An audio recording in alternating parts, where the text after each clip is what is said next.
What's up, everyone? It is your girl, Professor Cinephile. I know y'all tired of me. I know you are. You're like, gosh, I want so much more from her. Life be life, and let's just say, be happy that I'm here.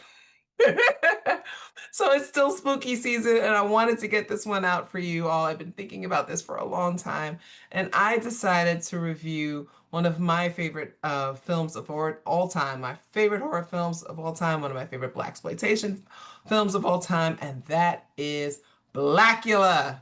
If you have not seen Blacula, please, please, please make sure you go see it before the end of spooky season. You got a couple of weeks left. Get it together. All right. So, spoiler alert, I'm going to talk about what happens in this film, but I just feel like Blacula is such a classic film that you probably already know what happened, but whatever. Spoiler alert for those who haven't seen it.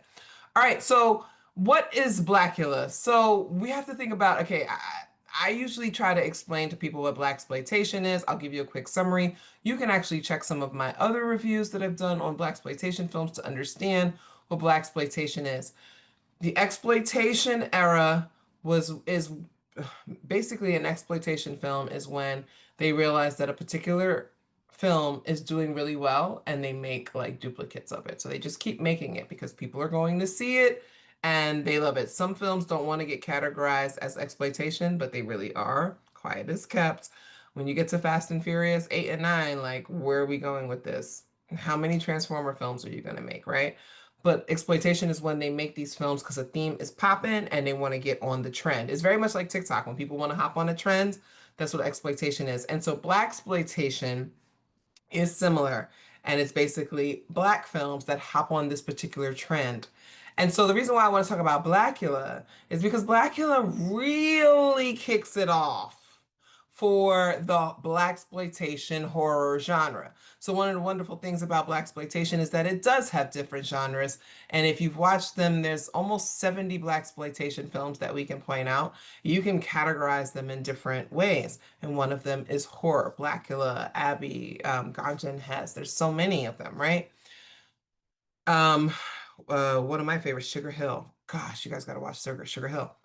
But the reason why I want to talk about Blacula is because it really is the one that kind of like kicks this off, right? So what is the story?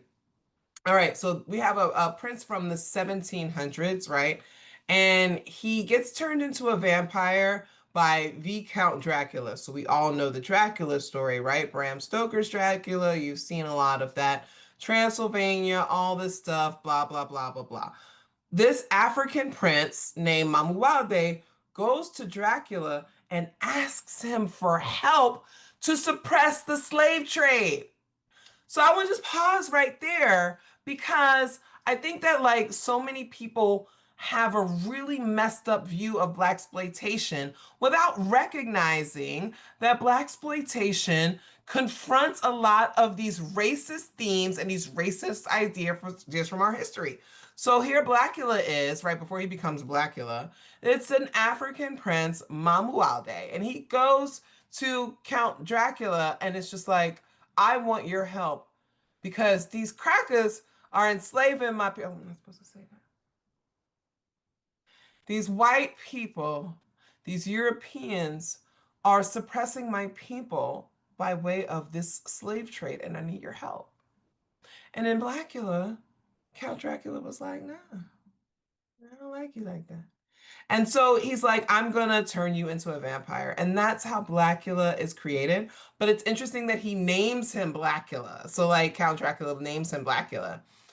And he names him that as a punishment, right? So even Dracula recognizes um what the racism is and how things are. He's like, I'm gonna name you Blacula so that you can be punished for being the black version of me, guys. Like already, right? And so if you understand blaxploitation, so many of the themes of blaxploitation were about sticking it to the man, getting revenge, all these kinds of things, fighting against white supremacy. And I happen to think that like Blacula is one of the films that kind of does it the best, right? So anyway, Blacula ends up like kind of locked away, and he comes back to life in like 1972. Now, if you know anything about blaxploitation, you know that 1972 is like a peak year, golden age blaxploitation, right? So anyway, Blacula basically has like a whole series of events. He comes back to life, like many vampire stories. He finds himself a familiar, or gets someone to be his kind of like support system, his human support system, and all kinds of things. Um, he does get like into the romantic stuff, but also like Blacula is really focused on like revenge. Like many of the protagonists of blaxploitation films, he just happens to be supernatural because he is a vampire. And so there's a whole lot of stuff. Blacula has some lines in the film that I think are like super important. And so like I that's why I'm telling you all to go watch it, because there's some one-liners there that are like, super interesting. But I just want to talk to you a little bit about the guy who plays Blacula, right? Because you guys, you don't even know that you already know him. His name is William Horace Marshall.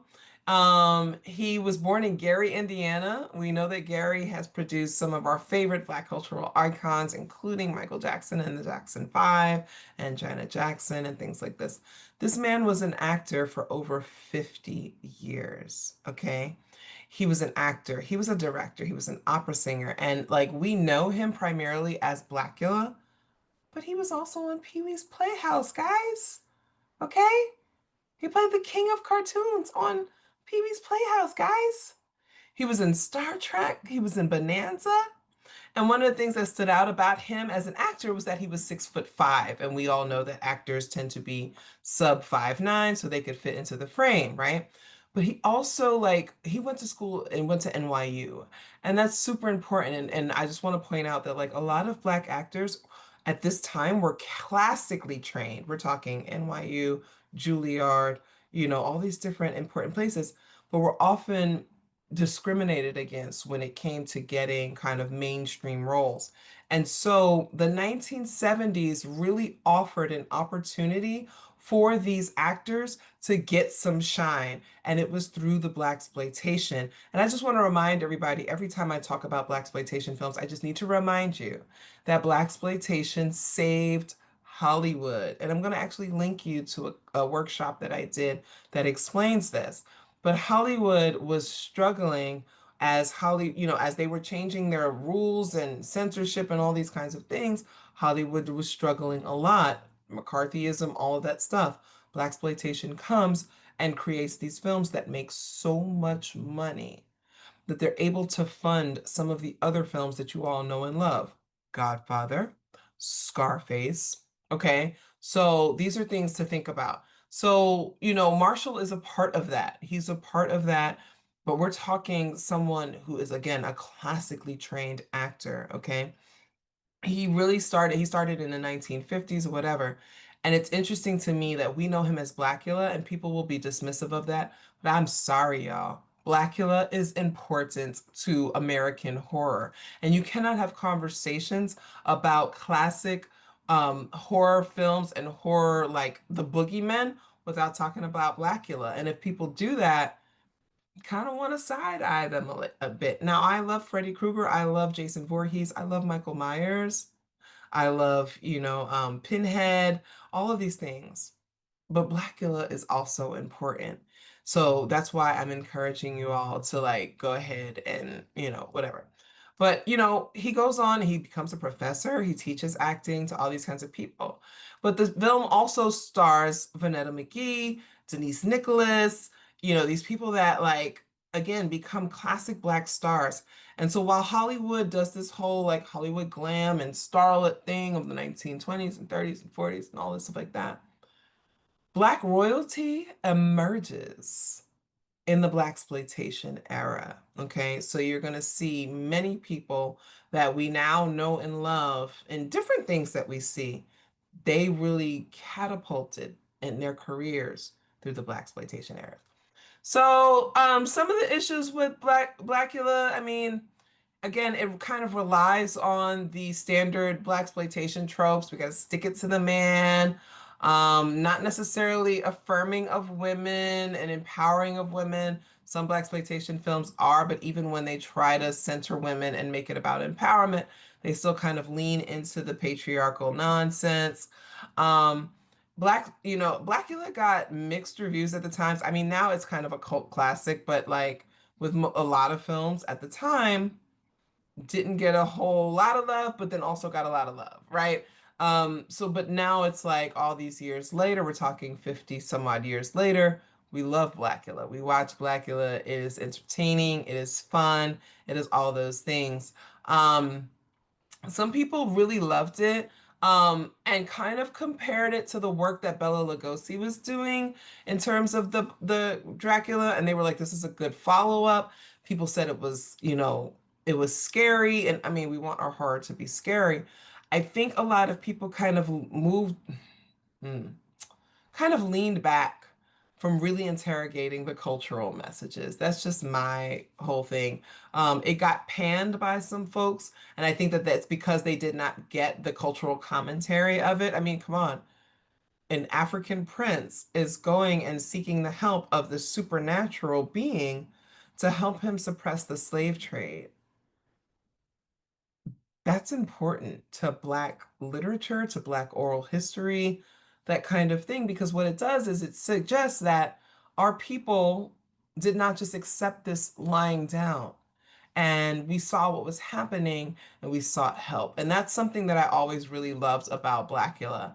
Blacula has some sequels. You can check those out. But I honestly am just kind of recommending that you watch the original Blacula just for the classic that it is. It is the first Black vampire film in history.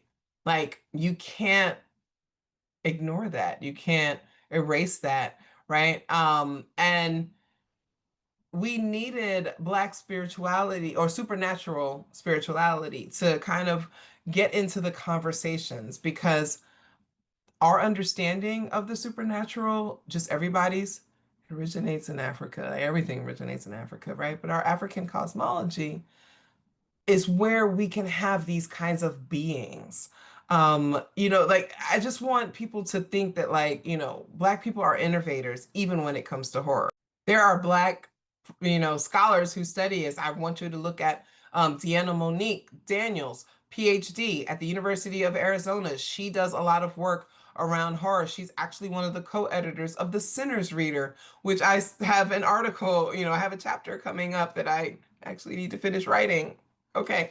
But like there are people that study this and they understand this and the cultural value of Black horror is super important. And it's really interesting for me because when I think about Black horror, one of my critiques has often been that like the boogeyman is usually racism. And so you can't really like get mad at Blacula for that because Blaxploitation, the boogeyman is always the white man, and Blaxploitation is always generally fighting against the white man. And so Blacula kind of sticking it to the man is normal and in the connection with horror. But I want horror to move beyond that. Like everyone seemed to love Get Out by Jordan Peele, but I'm like, the boogeyman is still racism. Black people are allowed to have other boogeymen, right? We're allowed to have those kind of supernatural beings. And so the vampirism is super, super important. Even with Sinners, the boogeyman is racism, right? So I think that Blacula kind of kicks this off. We don't have a Sinners without Blacula. We don't have a Get Out without Blacula. And so I think that we need to honor that and make sure that we kind of celebrate this really groundbreaking film that had cultural commentary. And remember at this time that like horror was exploding, right? 1970s horror. Ask any horror fan. The golden age of horror was the second half of the 1970s, right? Although I would extend it the same way I would with the hip hop golden age, but I would extend it because you need to get Nightmare on Elm Street in there, and that's like 1984, I believe. Yeah. So anyway, anyway, yeah. So I think that there's this convergence of blaxploitation and horror that happens with Blacula, and it's unlike anything that we've ever seen, and unlike anything that we've experienced. and it's amazing. Okay, so go watch it. I'm giving Blacula 5 hearts, and the reason I'm giving Blacula 5 hearts, I know it is rare. You guys don't usually see me do that because even though it has some flaws, I'm looking at those flaws with the 2020 hindsight. I'm looking at it with a 21st century lens. But when you think about the impact that Blacula had, not just on Black cinema, but on horror, right? Um, we're talking the best of the best. So if you've never seen Blacula, please go watch it. I'm very interested in hearing your thoughts. Drop them in the comments. If you're new to my channel, hit the subscribe button and join me. If you've been here before, make sure you hit that like button and show some damn courtesy on the way out and leave me a comment and let me know that you loved it, okay? But definitely, Blacula is it, okay? Talk to y'all next time.